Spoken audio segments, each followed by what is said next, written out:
Ni siquiera de adelantar que teníamos un invitado de lujo a quien le agradecemos un lunes feriado que está aquí con nosotros, que es Seferino Reato.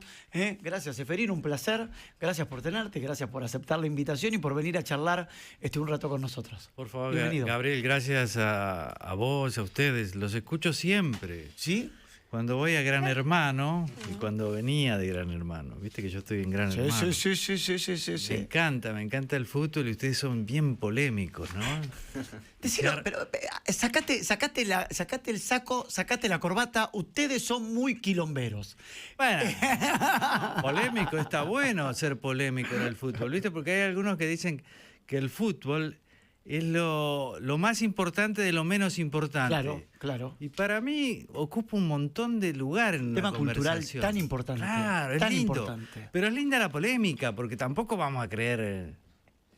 hay que creer en pocas cosas, pero el fútbol, digamos, hay que tomarlo como un entretenimiento. Yo tengo ¿no? esa teoría. ¿Sabes qué? A mí, viste, a mí me gusta, digamos, yo esto no lo digo, pero cuando viene al caso... Hay una diferencia grande, yo la tengo clara, del personaje del aire con la vida real, ¿no? El que cree que yo soy así cuando peleo en la vida real está bueno porque quiere decir que el personaje que estoy haciendo lo estoy haciendo bien.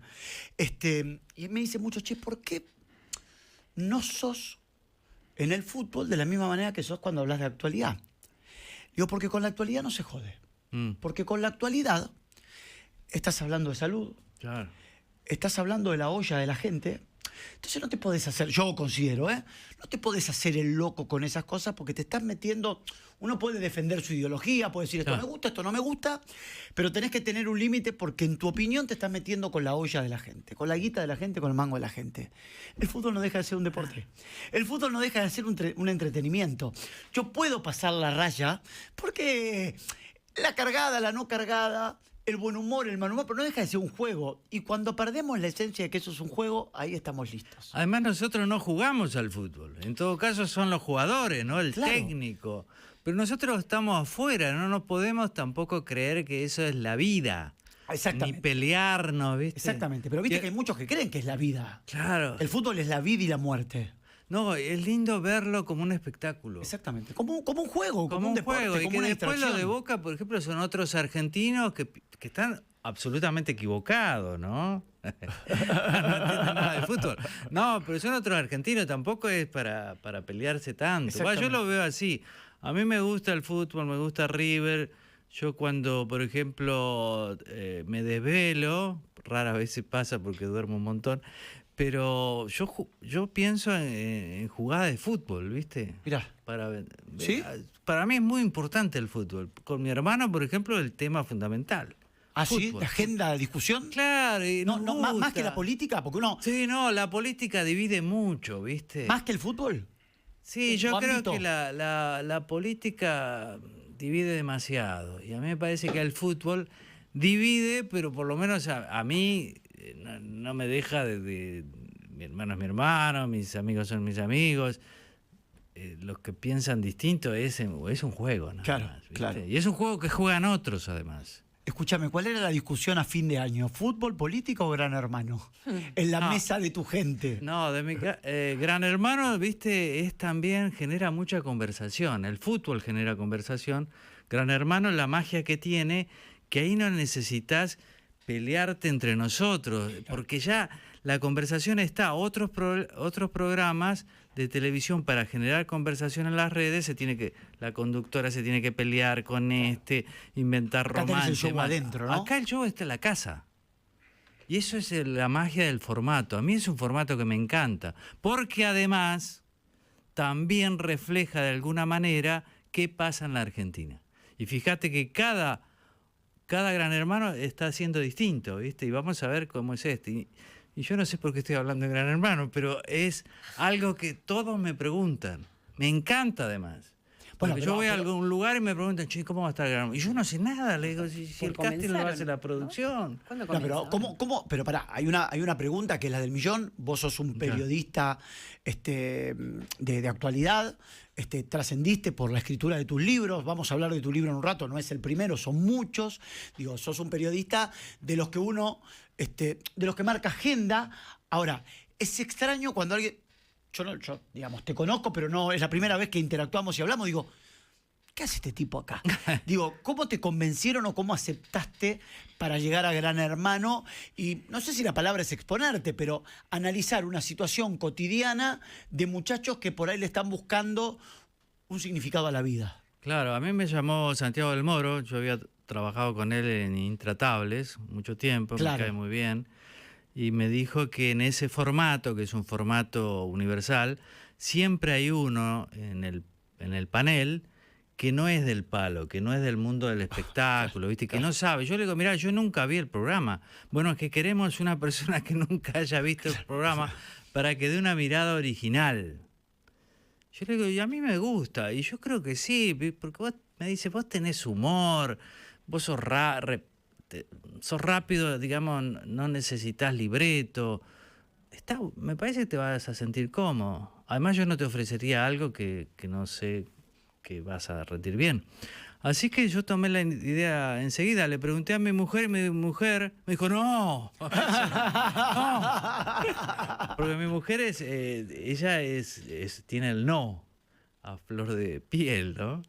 Y mis hijas, que yo tengo una que ahora tiene 20 y la otra 16, me dijeron que sí, Claro, porque era muy divertido. Claro. Tanto es así que a la menor yo le digo siempre, todos los años le digo, no, yo este año no hago, Gran Hermano. Pero no, papá, viste, yo necesito cliqueo, viste, likes, y la popularidad en la escuela, en el colegio, todo eso. Bueno, está bien, me sacrifico y voy. Pero me gusta porque es entretenido, viste. Claro. ¿La pasás bien? Yo la paso muy bien. La paso muy bien. Después Santiago a mí me parece un gran conductor. En un país con muy buenos conductores y conductoras, él es el mejor para mí. Y la verdad que te hace sentir bien. Es muy buena persona. Además, la producción de Gran Hermano es espectacular. Claro. Y a mí me gusta cada tanto estar en un producto exitoso. Porque vos vas y te reciben distinto. Te dicen, ¿qué vas a tomar? Café, té, Coca-Cola. Digo, y a veces uno que siempre tenés que hacer los trabajos que te surgen, además, no siempre estás en éxitos. A veces no, la generalidad, ¿no? Tenías unos cruces muy divertidos con Laura Ufman, Sí, ¿no? sí. Me parecía medio picante. Sí, lo que pasa es que yo trato de ser espontáneo, ¿viste? Y ahí lo tengo que hacer y lo puedo hacer porque no tenemos guión. Entonces, cada uno dice lo que le parece y tenemos personalidades distintas y entonces creo que eso... Se armó un Boca River ahí. Sí, un Boca River.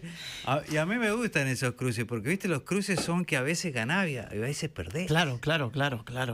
Porque el otro también juega, ¿no? Y a mí me gustaba Intratable por eso, pero siempre con la idea de que termina el programa y terminó todo. Terminó todo, Y yo me voy. Claro. Y también llego también muy sobre la hora. Que eso lo aprendí del Moro, que él llega sobre la hora y se va enseguida, porque él dice que eso es un juego, y tiene razón, que es lo que vos decías, que la realidad pasa por otro lado. La realidad es cómo la gente lucha todos los días para vivir lo mejor posible. Claro. Ahora, si Eso bien es. adentro de la casa, primero la gente que llega por un casting, lo elige la producción y están todo el tiempo jugando o ingresan con la idea de jugar y después, a medida que va pasando el tiempo, también se van empezando a ver las cosas naturales de cada persona. ¿Crees que sirve también como termómetro social a veces, Gran Hermano? Absolutamente, yo creo que es una muestra, ¿viste? Fíjate que cada Gran Hermano ha sido distinto. El primero era, por lo menos de los que yo estuve, era un grupo de chicos macanudos, tranquilos, ¿viste? Lindos, educaditos. El segundo ya apareció Furia, que Claro. es una especie de motosierra en sí mismo. Sí, sí. Y De Marcos a Furia era, claro, y era dos mundos distinto distintos. porque había pasado solo un año. ¿Qué había pasado ahí? Había cambiado la gente y se ve que había cambiado. Después el tercero ya es distinto, más complejo y ahora vamos a esperar qué es. ¿Qué sorprende esta nueva Claro, temporada? porque son, no sé cuántos serán, 24, 26, 28. Es un casting muy federal y ahí me parece que es el núcleo del programa, ¿no? El casting. y la producción. Antes de pasar al libro y la actualidad, te voy a hacer una pregunta que se está haciendo doña Mabel y don Pedro del otro lado. ¿Cuánto de todo eso está guionado? Yo creo que nada, porque es imposible, porque como decían, son todas personas que quieren ganar no solo un premio en dinero, que es importante, Sí. sino un lugar en la vida. Ellos creen, con buen criterio, que a partir de ese programa pueden dar un salto espectacular, cualitativo en su vida. Está el que estudió actuación, y acá te da un nivel de conocimiento muy, muy, muy fuerte. Y hay gente- Está el que no encontró el significado Claro. de la vida también, ¿no? Porque Claro, digo, muchos. está el actor que dice, che, yo laburé toda mi vida, la chance para trascender mediáticamente es Gran Hermano. Y está el que dice, yo no encontré mi beta en la vida y por ahí está acá. Claro, eso en general, ¿no? Yo creo que en general son casi todos así. Y ellos han visto como otros han mejorado la vida Claro, notablemente. claro. Lo que sí se garantiza es que todos van a ser muy conocidos. Claro, Y a pantalla. quién no le gusta esas cosas, ¿no? ¿Se ingresa Gran Hermano para ser famoso? ¿Crees vos? Yo Seferino? creo que casi todos. La gran mayoría. Sí, porque me parece que todos buscan un reconocimiento. Claro. Y a partir de eso pueden cambiar y han cambiado drásticamente la vida de un... Claro, no es tan fácil porque después hay que seguir trabajando. Yo veo que muchos creen que esto te toca la varita mágica y ya está. No, hay que lograr. hay que trabajar mucho, pero esto es una gran puerta de acceso a una vida nueva y mejor. Entonces esos 24 o 30, no sé cuántos serán, eso no se puede guionar porque ellos entran, como vos decías, con una máscara, con un rol, pero después la van perdiendo Claro, porque claro. tienen que estar todo el día ahí. Claro. Claro. Entonces van perdiendo y van saliendo sus personalidades, sus miedos y demás. ¿Y eso cómo lo vas a guionar? Porque todos quieren ganar. Y este año vas a estar, ¿o no? Sí, sí. Ah, Sí, creo que sí.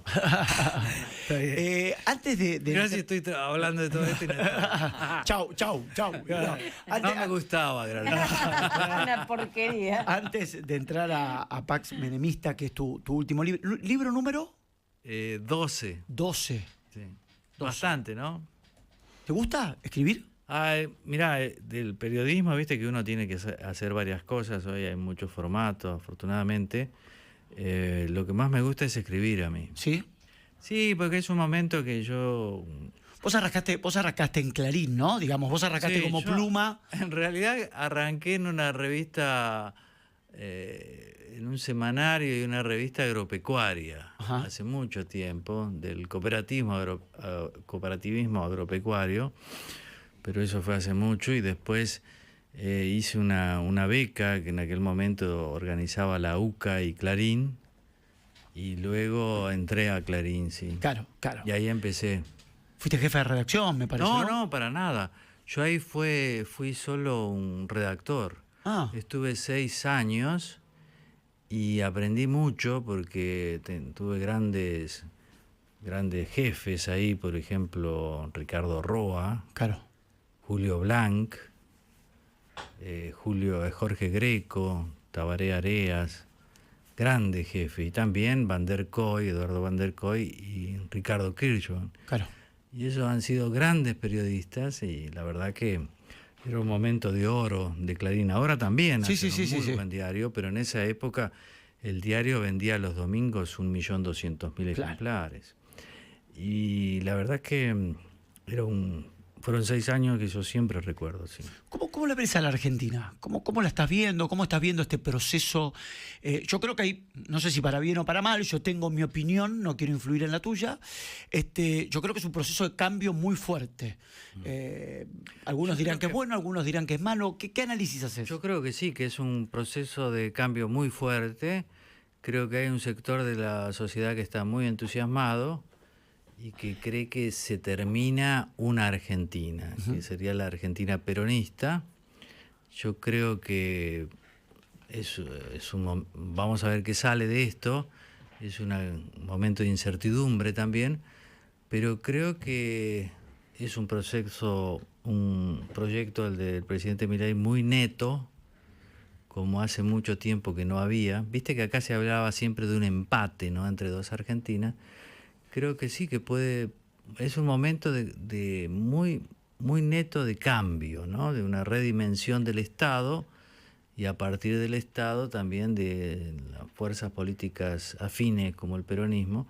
Para el peronismo es un momento de gran desafío porque creo que ha perdido razón de ser entre los pobres más pobres. Por ejemplo, todas las personas beneficiadas de planes sociales, creo que este gobierno le sacó a esas personas el vasallaje que tenía de los movimientos sociales. Fíjate que esos programas sociales fueron creados por el peronismo, pero el peronismo había dejado a sus beneficiados a merced de un montón de, para mí, gerentes de la pobreza, que eran los movimientos sociales. Sí. Y yo creo que esa gente hoy está bastante contenta porque ya no tiene que ir a las marchas, ni tiene esa intermediación No de tiene que gente dejar que el le diezmo, cobraba. el diezmo. Claro, le cobraba. No es iglesia, pero era el diezmo. No, le cobraba, pero además podía dejarlos sin planes. Claro. Y los obligaba a hacer masa de maniobra, a ir a... Creo que eso fue una gran medida de Milei con Bullrich, y creo que el peronismo ahí tiene que reflexionar, y creo que están en eso pensando, porque ellos sabían, pero ellos creían que los movimientos sociales tenían más fuerza de lo que tenían. Tengo una teoría que el peronismo nunca va a caer, nunca va a morir, será eterno en la Argentina, pero sí creo que el kirchnerismo en algún momento se puede terminar, como creo que en algún momento se terminó el menemismo, y ahora te voy a preguntar si aparece nuevamente por la participación activa del apellido Menem dentro de este gobierno. Claro, vos viste que el kirchnerismo es como llevar el peronismo hacia la izquierda. Claro. Yo creo que eso puede terminar, Claro. pero no estoy tan seguro. Creo que el peronismo, no sé si va a terminar o no, creo que sí, que va a seguir habiendo alternancia, Claro. ¿viste? O una refundación ideológica. Milei puede ganar incluso el 2027, pero en un momento la demanda va a ser otra, Claro. porque esto es un cambio muy, muy neto, muy importante, pero que me parece que va a dejar muchos heridos. Y creo que va a aparecer una demanda de otra cosa distinta, y creo que ahí el peronismo va a tener su chance si cambia, si se reformula, porque ya no puede seguir con esto de que se puede gastar desde el Estado cualquier cosa. Cualquier cosa. Creo que eso es muy positivo, muy positivo, tener una idea de que hay que ser serio en la administración de los recursos públicos, ¿viste? Claro. No se puede gastar cualquier cosa, la inflación es mala Claro. y Es el impuesto más caro. y peor para los pobres. Y me parece que hay que ser competitivos, hay que bajar los impuestos, obviamente, pero para eso hay que gastar menos, creo que eso lo está haciendo, pero que hay que bajar impuestos, que hay que hacer una gran reforma impositiva, porque lo que me asusta mucho, ¿viste?, es que cierren empresas que son competitivas. Sí. Por ejemplo, la industria automotriz, que han creado ellos un hub, un centro en Argentina de producción de camionetas. Claro. Pero no solo Toyota, sino también Ford, General Motors, Renault. Ellos producen y exportan mucho. Y ahora tienen el problema, como han dicho, de que no es rentable exportar fuera del Mercosur, fuera de Brasil. Y eso es feo. ¿Y por qué no es rentable? Porque ellos dicen, pagamos muchos impuestos, pero no solo nacionales, ingresos brutos de provincia, Es pero tremendo. las tasas municipales. Es tremendo. Es un montón. Del precio de las camionetas, por ejemplo, un 7% es ingresos brutos, pero un 3,5% son tasas municipales. Ya tenés el 10%. Después tenés 2% de derechos de exportación y 3% de créditos y débitos. Ya estás en un bancarios. 15%. Claro, es mucha Es mucha plata. plata. Es mucha plata. Y vos no Y podés... ahí no te hace competitivo. Claro, y es toda esa industria que yo la destaco mucho porque surge este hub, este centro de producción de camionetas desde la actividad privada. Privada. Entonces esos son 600.000 empleos. Claro. Es mucho. Es mucho. Y vos no podés, ahora que todos los países centrales están cuidando la producción, vos no podés perder buena producción. Claro. Obviamente que hay otros que no, y lamentablemente es así la vida, ¿no? Cierran empresas competitivas que no son competitivas, pero las que son competitivas, esas las tenemos que estar atento, ¿no? ¿Es un modelo parecido, y nos vamos metiendo en el libro, al que ejerció el menemismo en su momento? ¿Es un modelo similar? Es un modelo similar en muchas cosas. Yo creo que si uno es bastante así abierto, digamos. Menem, cuando llega en el 89, había llegado con promesa, digamos, del peronismo clásico, ¿se acuerdan? La patria morena y demás. Y ahí hace Peronismo, recién hemos hablado del peronismo de izquierda, un peronismo muy de derecha. muy derecha, pero muy clásico, ¿no? Y ahí cambió por otro peronismo, yo diría de derecha también, pero liberal. Claro, Y ahí hizo la alianza con los liberales, con Bungibor, con el capital. claro. Frente a la marchita que siempre decía combatir el capital. Y después se acerca decisivamente a Estados Unidos y reanuda rápidamente las relaciones diplomáticas con Gran Bretaña que estaban rotas desde la Guerra de las Malvinas, o sea, desde hacía 7 años. Entonces, todo ese cambio es en el marco de una necesidad también, porque habíamos tenido, ¿te acordás? Hiperinflación en el 89, sí, saqueos. El Estado estaba exhausto, yo creo que había 100 millones de dólares en el Banco Central.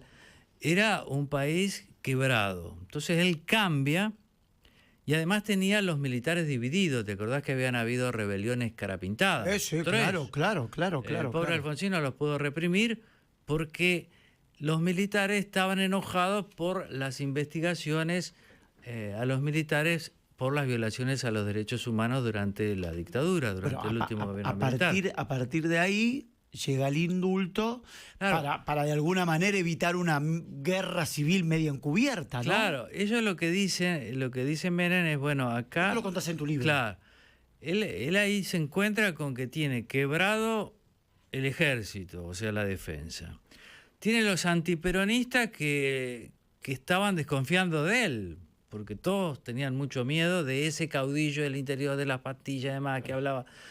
Y después tenía los peronistas que no comprendían bien el giro liberal.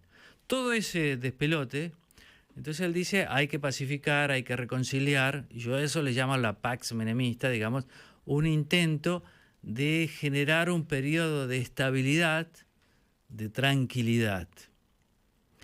Que claro, el corazón, hay muchas iniciativas en ese sentido, y yo describo toda la repatriación de los restos de Rosas, el abrazo con un almirante que se llamaba Rojas, que era una figura emblemática del antiperonismo, la construcción del monumento a los muertos en Malvinas en Retiro, que era muy difícil de hacer. Sí. Hoy nos parece algo justo. A mí me encanta ese monumento. Sí.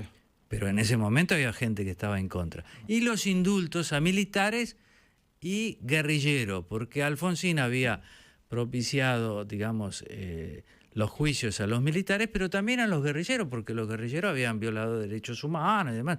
Tanto así que el número uno de esos grupos montoneros, Firmenich, estaba preso ya, Claro. ya estaba preso, Claro. condenado a un montón de años. Entonces él dice, propicia estos indultos. Y la gente estaba en contra, porque la gente decía, bueno, si cometieron delitos, juzguémoslo y que diga la justicia. Pero él dice, bueno, yo voy a asumir este costo, y lo hace en contra de la Voluntad popular de la voluntad gente, popular, ¿no? que vos decís, hay algo parecido en mi ley, porque un ajuste nunca es popular. Absolutamente. Pero de alguna manera la gente lo apoya porque ve que bajó la inflación, supongo, ¿no? Sí.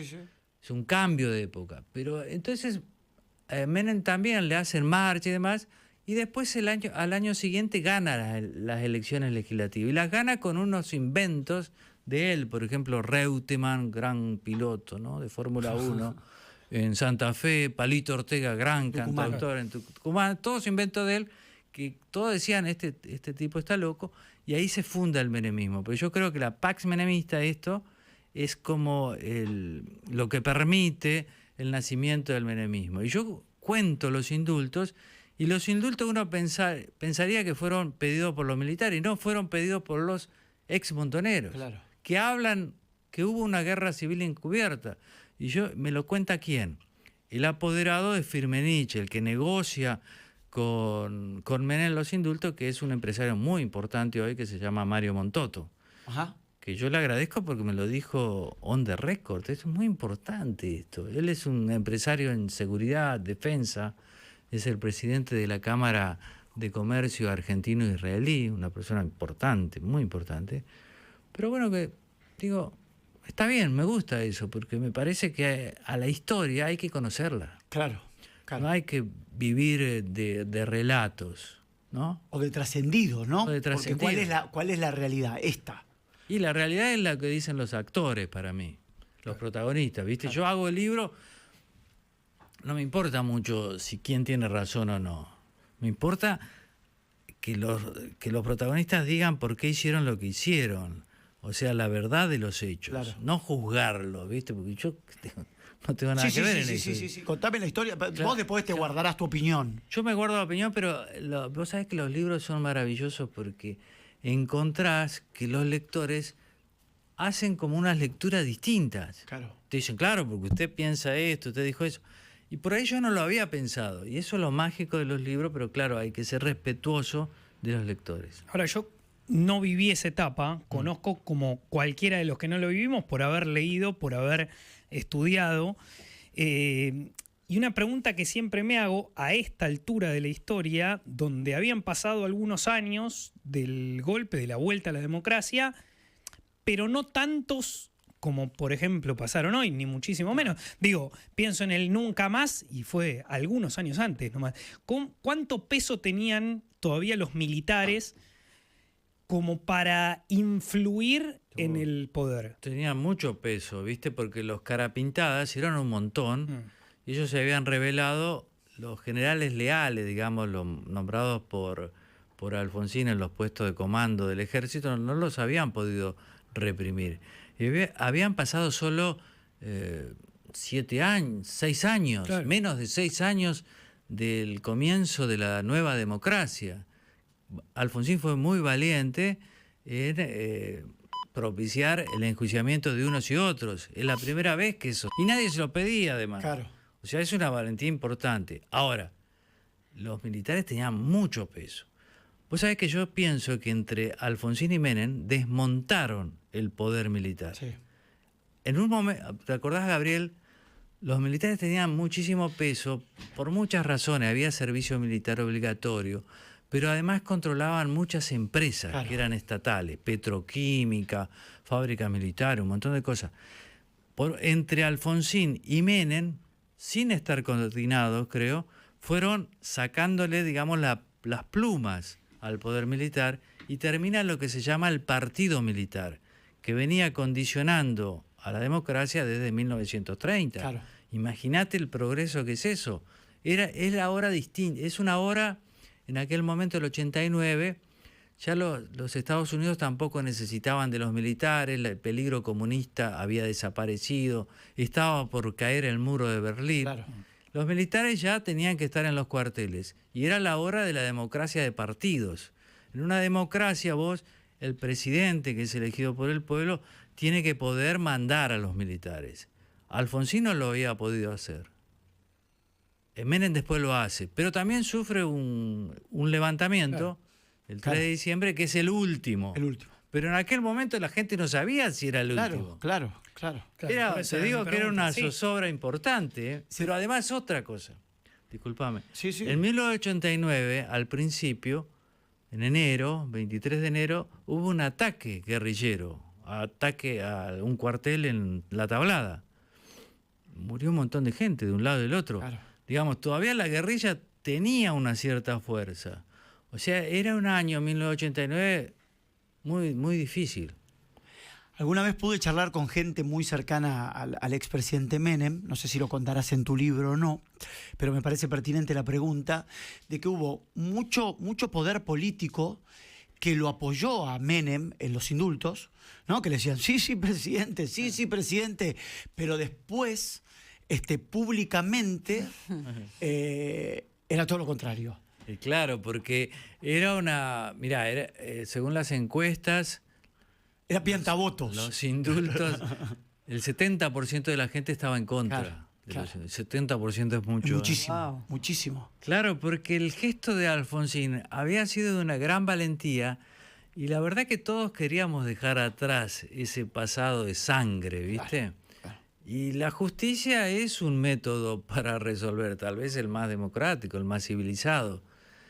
Claro que había un gran, otro porcentaje importante con poder que decía, no, ¿por qué nosotros vamos a estar en el banquillo de los acusados, que eran los militares, y nosotros hemos salvado al país de la subversión? ¿No? ¿Esto qué sería? Cuba, Claro. si no fuera por nosotros. Y los montoneros, los guerrilleros, porque había varios grupos, también decían, no, nosotros nos levantamos porque nosotros luchamos por la gente, por los pobres, queríamos un país, pusimos nuestra vida, en fin, todos tenían algún argumento, ¿no? Lo que hace Menem es, digamos, por encima, como él había estado preso como 5 años, Claro. dice, yo tengo autoridad. Claro, tampoco se trata de perdonar en nombre de todos, pero bueno, él decía, bueno, yo lo voy a hacer. Los compañeros de él, del propio gabinete, muchos estaban en contra. Y muchos decían, no es la oportunidad, por ejemplo, el momento. Por ejemplo, Eduardo Menem, que era una figura muy importante, el hermano de Carlos Menem, decía, yo estaba de acuerdo, pero le decía a Carlos, con los despelotes que tenemos, ¿por qué uno más? Claro. Esperemos. O Guelar, por ejemplo, Diego Guelar, el embajador argentino ante la Unión Europea. Él viene a presentarle a Menem la renuncia, porque él estaba en contra. Le dice, no, Dieguito, porque él hablaba así, ¿no? Oh, Dieguito, me cuenta Guelar. No, Dieguito, si acá nadie está a favor de esto, ¿cómo vas a renunciar? Sacá este papel. Todos están en contra. O sea, él solo ahí la hace y se tiene que comer unos cuantos actos en contra, pero él sigue con eso. Sigue y después lo da vuelta, porque Claro. después ya nadie se acuerda de esto, hasta, claro, después hay otra crisis, en el 2001, 2002, que fue una crisis importante, llega en el 2003 Néstor Kirchner con otra visión, y yo explico ahí, me parece, por qué el cambio. ¿Te quedas un ratito más? Sí, cómo no. Creo que es Disposición Final, ¿no? Ah, sí, Un libro tuyo. sí, ¿Tuviste que entrevistar a Videla para hacer ese libro? sí, sí, Después te voy a preguntar. cómo no. ¿No? ¿Qué significa entrevistar a Videla? ¿No? Sentarte adelante. Cortito, porque me voy al info y estoy pasado. ¿Te cambió la cabeza haber entrevistado a Videla o no? No, me convenció de que el periodismo es una gran profesión. ¿Tuviste miedo de entrevistarlo o no? No, ¿No? además Bueno. él estaba preso ya y tenía que ir yo a la cárcel. No era grato, pero en realidad yo creo que es una entrevista que yo creo que era necesario hacerlo. Después lo más ingrato fueron las críticas de algunos colegas que me tiraron con todo. Claro. Seferino Reato con nosotros, un placer tenerlo. Mitre informa primero y ya venimos. Hasta la medianoche, lo que queda del día. Por Mitre.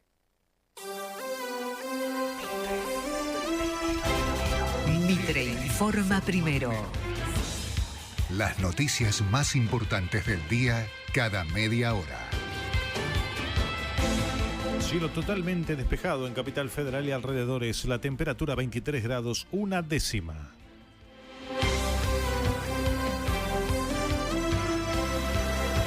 Mega inversión de la minera Vicuña. Se oficializó la inversión de $18.000 millones a lo largo de varios años en 2 proyectos de cobre, oro y plata.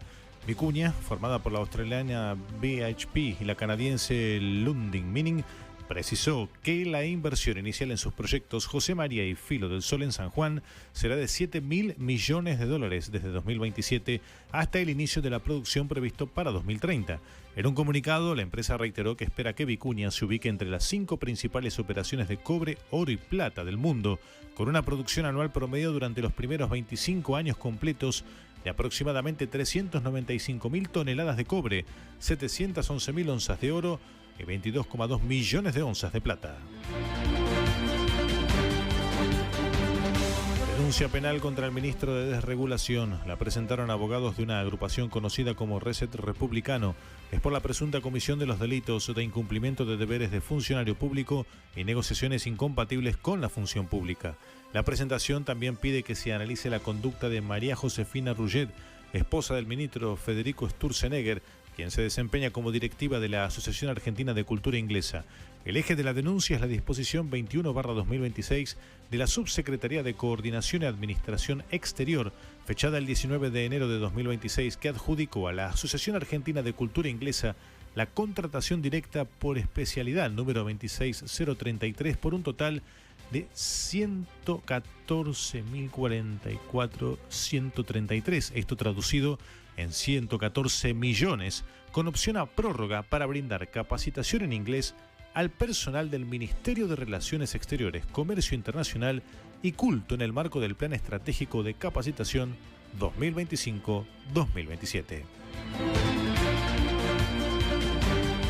El cielo despejado en Buenos Aires, la temperatura 23 grados, una décima, humedad 79%. Mitre informa primero.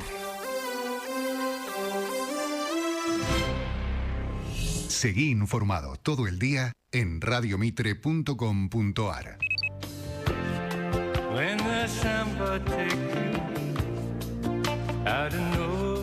Lo que queda del día.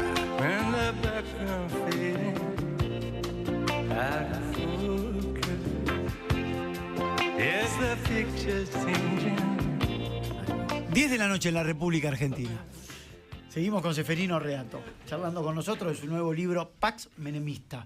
Y quiero que me cuentes esa entrevista, con un ratito, que me cuentes cómo fue entrevistar a Videla para hacer un libro. Bueno, yo estaba haciendo otro libro. Antes yo le había mandado a través de otra persona unas entrevistas, unas preguntas para un libro anterior y me las contestó. Después quise hacer lo mismo y una vez fui a Marcos Paz, a la cárcel, a entrevistar a otros militares que estaban presos por la misma causa para el libro que estaba escribiendo, y a la salida veo que sale Videla a despedir a su esposa. Y justo alguien me dice, ¿te lo presento? No, me presento, y ahí me presenté. Yo soy el que le mandó las entrevistas, las preguntas. Y él me dice, sí, las recibí. Bueno, hacemos lo de la otra vez, se las mando a través de esta persona. Y ahí me iluminé, digo, ¿y puedo venir yo? Y ahí él me dice, sí, pero no los sábados, sino los miércoles, porque los sábados viene mi esposa. Y así quedé en ir. Y fui... Hice nueve entrevistas. Mirá. Pero no podía entrar con grabador, sino lo que yo hacía era anotar las preguntas. Y después se las mandaba porque tenía miedo de equivocarme. Claro. Y él ahí me firmaba, y con algunas precisiones, cosa que tengo. Y bueno, al principio yo pensé que iba a ser el capítulo de un libro que estaba escribiendo, pero después, como hablaba cosas tan importantes... Fue el libro entero. Claro, fue el libro entero. Claro. Y ahí tuvo un momento que parecía que no me iba a seguir dando entrevistas, pero después se convenció de que sí. Y yo tampoco me di cuenta que tenía un libro, sino mi editora de aquel momento en Sudamericana dijo, no, pero esto, mirá todo lo que está diciendo, es un libro. Porque a veces uno no se da cuenta de las cosas, ¿viste? Viste que Claro, esta claro. es una profesión muy artesanal en Claro. algunas cosas. Y la verdad que a mí la entrevista me parecía súper necesaria. Claro, el libro salió en el 2012, era otro gobierno, el kirchnerismo, y a algunos colegas les pareció muy mal, porque según ellos no había que entrevistar al monstruo, pero Claro. yo creía y creo que hay que entrevistar a todos, tomando distancia, ¿no? El libro que salió, que se llama Disposición Final, porque Disposición Final era el nombre de Entrecasa, que tenía este procedimiento de eliminación de opositores que tenía 4 etapas. Uno era el secuestro, otro la tortura, luego el asesinato y después la desaparición de los restos, de los cuerpos, ¿no? Ese calvario de 4 estaciones, ellos llamaban disposición final, que en la jerga militar quiere decir cuando una cosa no sirve más. Por ejemplo, un par de borceguíes está sin uso, va a disposición final, va a DF. Claro, claro. Y todas estas cosas yo las escribí, y la verdad que él las dijo, y me parecía siempre que Videla no podía morirse sin reconocer todo esto. Que había hecho todo esto. Claro, que él había Sido parte. No, Y había sido la cabeza. la cabeza de todo esto, y que era en el fondo el gran responsable. Claro. Y me interesaba poner esto, y me interesaba poner lo que él pensaba, por qué, por ejemplo, no habían hecho fusilar a estas personas, por qué no los habían llevado frente a la justicia, y todos esos argumentos, y cuántos habían sido los desaparecidos según él. Y bueno, todo esto generaba malestar entre los organismos de derechos humanos, porque ellos defendían la bandera de los 30.000. Yo ya había escrito un libro donde decía, bueno, miren, Cristina, la propia Cristina Kirchner, creó un registro oficial que existe todavía, que se llama Registro Único de Víctimas del Terrorismo de Estado. Ahí están los nombres y apellidos, y ahí da lo que da. Y no es 3.000. No es 30.000. No es 30.000. ¿Y por qué no decir la verdad? Porque esto Claro. es importante. ¿Por qué mentir en esto? Si ya 6.400 eran los desaparecidos, más 900 los ejecutados hacia mansalva, todo eso son un montón ya. Sí. 2 son un montón. 2 son un montón, y esos son un montón, y además él lo está reconociendo. Y la postura de ellos fue una postura muy soberbia, decir, no, acá la palabra la tenemos nosotros. Claro. Y si No nosotros, es así. Y si nosotros decimos que son 30.000, son 30.000. Y entonces después, claro, los parientes de Videla y de todos los militares, claro, después estaban todos enojados conmigo porque la represalia del gobierno fue llevarlo a Videla y a otros a Ezeiza, Claro. que después al año siguiente muere. Muere. Entonces, digo, pero si él habla y reconoce todo esto, que pasó esto, lo que yo decía, esto va a ser prueba en los juicios, y después fue adjuntado el libro pero además, si ellos hablan, por ahí se puede convencer a otros de que hablen y se sepa la localización de dónde están los restos de los desaparecidos que todavía no han sido encontrados, claro, que son un montón, claro, la gran mayoría. claro.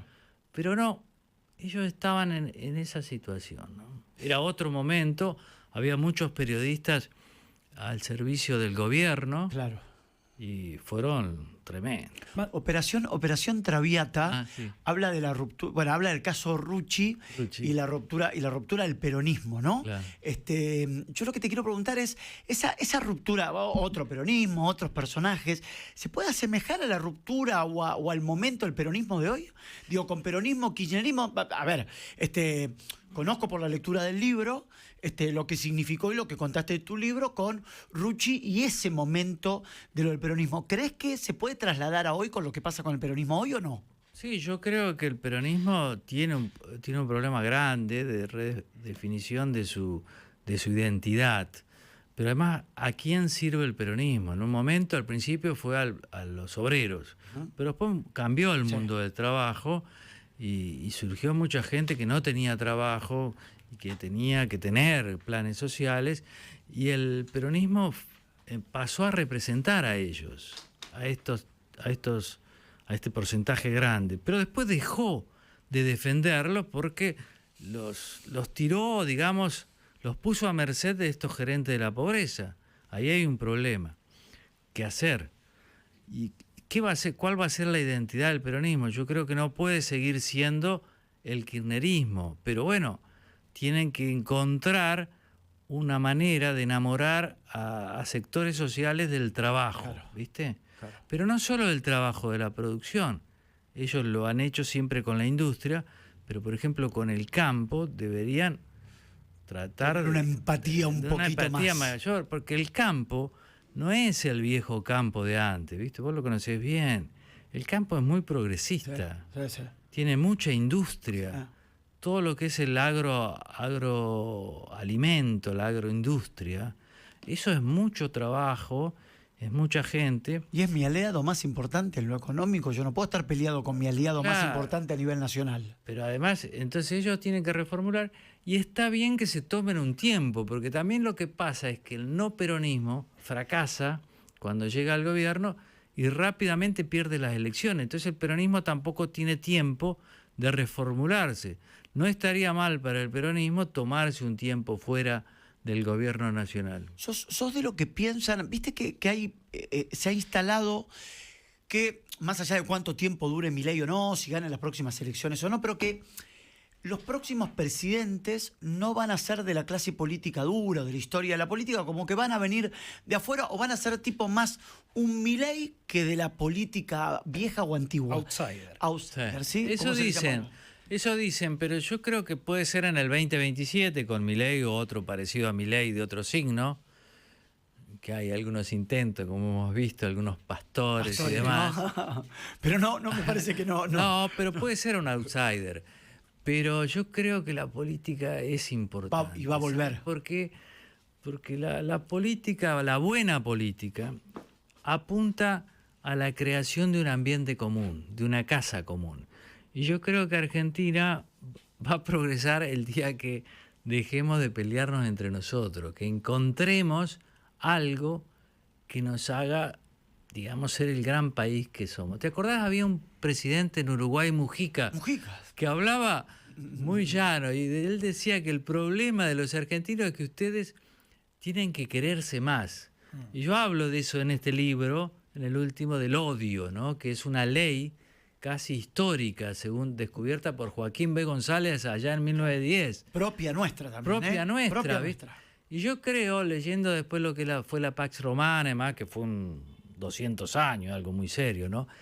Que los países que tienen graves enfrentamientos civiles, peleas, no van muy lejos, ¿viste? Claro. Pero no es Porque una cuestión... se inhiben. ¿No pasa también por una cuestión mundial? ¿No es un momento claro. mundial? Es el momento, ¿viste? De los Trumps, de los Putin. Sí. O sea, Trump... Pero mismo me voy a Brasil pero y la está bien, pelea pero- Bolsonaro-Lula. Lula. Es un Hoy momento mundial. hoy es el momento, los últimos 10, 20 años, pero nosotros nos venimos odiando hace No, 70. nosotros... Ese es el gran problema. Eso es... O sea, nosotros tuvimos 50 sí. años de ventaja con la pelea interna. Lo que dice el odio Gabriel. interno. Unitarios Vos- y federales. Claro, porque acá... Unitarios y federales. Las antinomias unitarios y federales, después peronistas, antiperonistas. Este Joaquín B. González, que era otro riojano, el de Mis Montañas, era un gran hombre. En 1910 el diario La Nación le pide una reflexión sobre el centenario y él crea esta palabra.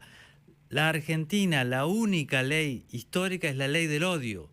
En la política argentina no basta con ganar. Hay que derrotar, humillar, eliminar al adversario. Es un momento mundial. Pues, Estados Unidos está recontra dividido, pero nosotros siempre hemos sido así. Claro.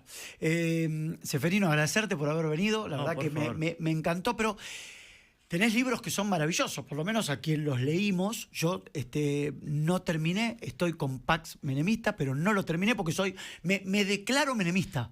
Yo me declaro menemista. No me digas. Yo me declaro menemista, tengo una admiración muy grande por Carlos y por Eduardo, a quien quiero mucho y hablo muy, muy seguido. Entonces, todo lo que es del menemismo, me gusta leerlo para también agregar información cultural. Digo, ¿qué tiene Pax? Y sí he leído otros libros tuyos que me parecieron fantásticos desde la investigación y desde lo periodístico, ¿no? Me parece, haber entrevistado a Videla me parece algo extraordinario, lo de Rucci me parece extraordinario también, cómo contás la división. Estamos por hacer la película. Bueno, Alguien la está por hacer y yo no hago nada. o no, hoy le contaba de estas películas que a uno lo atraen, que no tiene nada que ver con esto. Digo, hoy le digo a mi mujer, mirá que ya la semana que viene o la otra tenemos Parque Lezama en película. Claro. Dice, no lo puedo creer. Sí, le digo, Parque Lezama con Brandoni y con Blanco la vamos a tener en película. Y está bueno que estas historias se cuenten en película. Y de hecho la obra de teatro de Rucci, que estuvo en la ¿viste? calle Corrientes hace poco tiempo. Ay, ¿quién era? ¿Pablo Rago? Pablo Rago. ¿Pablo Rago estaba? A ver, googleame. Pablo Rago, no, el otro chico. A ver, ay. ¿Cómo es? Hoy estoy- Rago no, el otro. Vena. Fabián Mena. Mena. Gran actor. Estuvo en la calle Corrientes hasta el año Sí. pasado, extraordinaria. Yo la fui a ver, Claro. extraordinaria. Quiero decirte, ¿qué tiene Pax Menemista para aquellos que todavía no lo terminamos de leer Pepe y que sí Monge. leímos? ¿Cómo? Pepe Monge me parece que es el actor. Puede ser. Pepe Monge, sí señora, Pepe Monge. ¿Qué tiene Pax Menemista? Mirá, yo creo que los indultos fueron importantes para ver dos actores fundamentales, militares y ex guerrilleros, más a uno fueron los actores, los protagonistas de la violencia política, de tanta muerte. ¿Cómo pretendió saldarse eso? ¿Cómo eso a la postre fracasó? Otras antinomias, como señalaba, Unitarios y Federales terminó con la traída de los restos de Rosas. Eso es notable. Claro. Antes de la repatriación de los restos de Rosas, acá la gente se peleaba entre federales y unitarios. Claro. Volvió Rosas y se acabó el mito y se acabó la antinomia.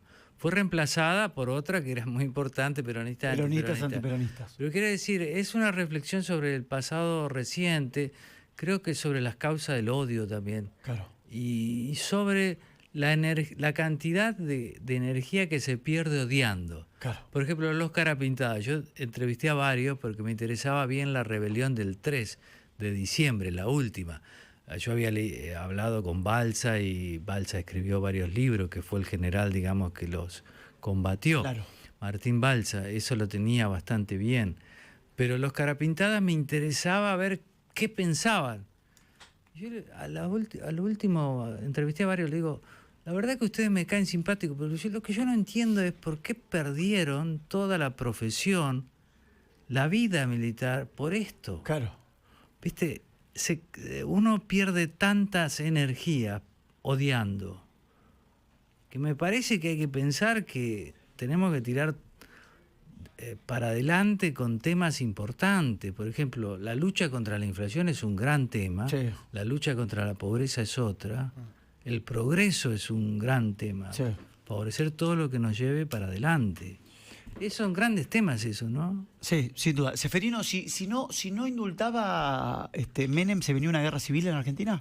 Y yo creo que le iba a ser difícil gobernar, porque hiperinflación, saqueos, gran pobreza, ejército dividido, reaparición de la guerrilla, eran muchos, era un despelote grande. Claro. Creo que hizo algo que tenía algunos argumentos. El gran problema es que, claro, uno no se puede arrogar, digamos, el derecho a perdonar crímenes tan graves de un lado o del otro. Claro. Pero me parece que, yo creo, ahí lo explico, creo que esto reapareció por otra gran crisis nuestra, que fue el 2001-2002, y en los periodos de crisis tan profunda, es como son terremotos, las tumbas se abren, la gente empieza a preguntarse por qué estamos tan mal, y Kirchner encontró la explicación. La culpa eran de los militares. Claro. Pero claro, en ese momento los militares ya no tenían poder. Nada. Entonces anulan los indultos, pero solo los indultos a los militares. Los indultos a los guerrilleros continúan vigentes. Ahí hay una asimetría que se explican, tienen argumentos jurídicos, pero bastante discutibles.